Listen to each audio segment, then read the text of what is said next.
Tout comme moi, vous avez écouté ou même entendu parler de l'entrevue de Peter Simons à l'émission Tout le monde en parle dimanche soir dernier. Un discours progressiste prônant l'équité fiscale et demandant au gouvernement de prendre ses responsabilités en éducation, notamment de ne plus couper et de réinvestir pour s'assurer que tous aient une éducation de qualité. M. Simons a été chaudement applaudi et les médias sociaux se sont enflammés positivement.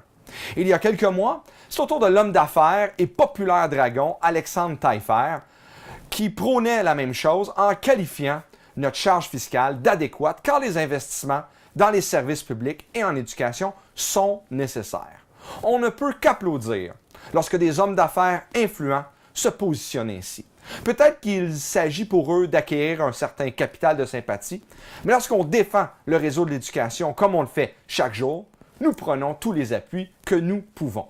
Depuis 2015, nous avons mis le mot éducation sur toutes les lèvres. Et que des personnalités publiques somment le gouvernement à prendre ses responsabilités dans ce domaine, c'est parfait et c'est ce que nous voulons. A contrario, alors que parler d'éducation est maintenant in, d'autres personnalités semblent prendre la balle au bon pour leurs bénéfices personnels, pour des subventions ou même de la publicité.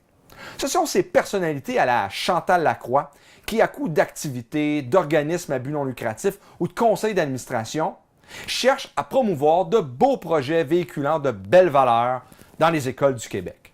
Qui plus est, avec un ministre qui trouve que toutes les initiatives sont les bienvenues parce que tout le monde doit s'occuper d'éducation.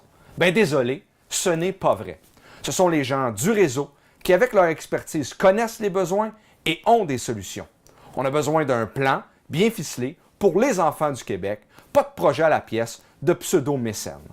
L'argent doit parvenir dans les mains des acteurs du réseau et non pas dans des cœurs ou des cubes.